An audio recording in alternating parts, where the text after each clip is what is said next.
అందరికీ నమస్కారం. Social post channel ప్రేక్షకులకి మంత్రబలం కార్యక్రమానికి స్వాగతం. ఓం వ్యాసాయ విష్ణు రూపాయ వ్యాస రూపాయ విష్ణవే నమో వై బ్రహ్మనిధయే వాసిష్ఠాయ నమో నమః. శరదిందు సమాకారే పరబ్రహ్మస్వరూపిణి వాసరాపీఠ నిలయే సరస్వతీ నమోస్తుతే. శ్రీమాత్రే నమః. శ్రీ మహాసరస్వత్యే నమః. మరి ఈ రోజున మంత్రబలం కార్యక్రమంలో తులారాశి వారు జపించవలసినటువంటి మంత్రం, వాడు ఆరాధించవలసినటువంటి దైవం గురించి మనం ఈ రోజున ఈ కార్యక్రమంలో తెలుసుకుందాం. తులారాశి వారు ప్రతి నిత్యము కూడా ఓం తత్వనిరంజనాయ తారకాయ నమః. తులారాశి వారు ప్రతి నిత్యం కూడా ఈ ఇష్టదైవాన్ని ఆరాధించినా, మీ కులదేవతని ఆరాధించినా, మీరు ఎన్ని పూజలు చేసినా, ఎన్ని వ్రతాలు చేసినా కూడా ప్రతి నిత్యం తులారాశి వారు ఓం తత్వనిరంజనాయ తారకాయ నమః ఈ యొక్క మంత్రాన్ని జపిస్తూ మీరు విష్ణుమూర్తిని ఆరాధించడం చాలా విశేషమైనటువంటి ఫలితాన్ని కలగజేస్తుంది. కాబట్టి మీరు విష్ణుమూర్తిని ఆరాధించడం చాలా మంచిది. మీ ఇష్టదైవాన్ని పూజించండి, మీ కులదైవాన్ని పూజించండి, మీకు నచ్చినటువంటి దేవాలయానికి వెళ్ళండి. ఆ వెళ్ళిన చోట ప్రశాంతంగా కూర్చుని ఓం తత్వనిరంజనాయ తారకాయ నమః అనేటటువంటి మంత్రాన్ని జపించడం వల్ల మీకు విశేషమైనటువంటి ఫలితాలు కలుగుతాయి. కాబట్టి ఈ యొక్క తులారాశి వారు ఈ యొక్క మంత్రాన్ని ప్రతినిత్యం క్రమం తప్పకుండా ఈ యొక్క మంత్రాన్ని జపిస్తూ ఉండాలి.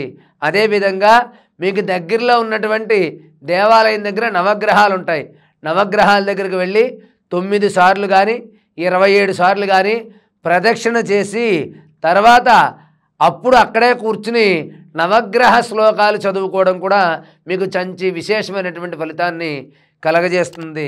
మరి మీరు ప్రతి బుధవారం కూడా విష్ణుమూర్తికి సంబంధించిన ఆరాధన చేయడం, శ్రీరామ రక్షాస్తోత్రం అని ఉంటుంది, దాన్ని చదవడం కానీ వినడం కానీ చేయండి. ఈ యొక్క తులారాశి వారికి విశేషమైనటువంటి ఫలితాలు అనేవి కలుగుతాయి. కాబట్టి మీ అందరి కోసం చెప్తున్నాను. ఓం తత్వనిరంజనాయ తారకాయ నమః. ఓం తత్వనిరంజనాయ తారకాయ నమః ఈ యొక్క మంత్రాన్ని తులారాశి వారు క్రమం తప్పకుండా ప్రతినిత్యం ఉదయం సాయంత్రం మీ ఇంటి దగ్గర దేవుడి మందిరంలో కూర్చుని ఆ యొక్క నిత్య పూజా కార్యక్రమం చేసుకుని దీపారాధన చేసుకుని ప్రశాంతంగా మీరు ఈ యొక్క మంత్రాన్ని కనీసం 54 సార్లు అయినా కూడా, ఉదయం 54 సార్లు, సాయంత్రం 54 సార్లు, అవకాశం ఉంటే 108 చేయడం అనేది చాలా శ్రేష్టం.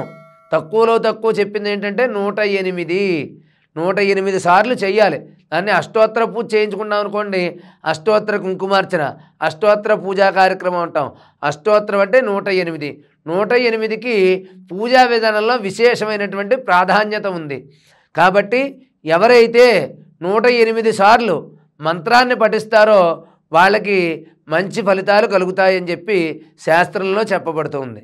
కాబట్టి ఈ యొక్క తులారాశి వారు ఓం తత్వనిరంజనాయ తారకాయ నమః, ఓం తత్వనిరంజనాయ తారకాయ నమః ఈ యొక్క మంత్రాన్ని పఠించండి. ఈ తులారాశి వారు ఈ మంత్రాన్ని పఠిస్తూ బుధవారం విష్ణు సంబంధమైన ఆలయానికి వెళ్ళి వాళ్ళకు ఒక తులసిమాల అనేది సమర్పించి, అక్కడ రాముడి యొక్క ఆలయంలో, మనకి దగ్గరలో చాలా ఉంటాయి సీతారాముల యొక్క ఆలయాలు, అక్కడికి వెళ్ళి ఆ సీతారాముల ఆలయంలో రాముడికి తులసిమాల సమర్పించి అక్కడే కూర్చుని ఈ మంత్రాన్ని జపించి శ్రీరామ రక్షాస్తోత్రం, ఆ పేరులోనే ఉంది శ్రీరామ రక్షాస్తోత్రం, శ్రీరాముడు రక్షించే స్తోత్రం శ్రీరామ రక్షాస్తోత్రం. కాబట్టి ఆ శ్రీరామ రక్షాస్తోత్రాన్ని పఠించి ఆ రాముడి యొక్క పూజ చేసినటువంటి ప్రసాదాన్ని స్వీకరించండి. ఈ యొక్క తులారాశి వారికి చాలా మంచి ఫలితాలు కలుగుతాయి. కాబట్టి తులారాశి వారు నేను చెప్పిన మంత్రాన్ని పఠించండి, పరిహారాలను పాటించండి. మీ యొక్క జీవితంలో, ఉద్యోగంలో, ఏ రంగంలోనైనా సరే మంచి విజయాలు సాధించి ముందుకు వెళ్తారు.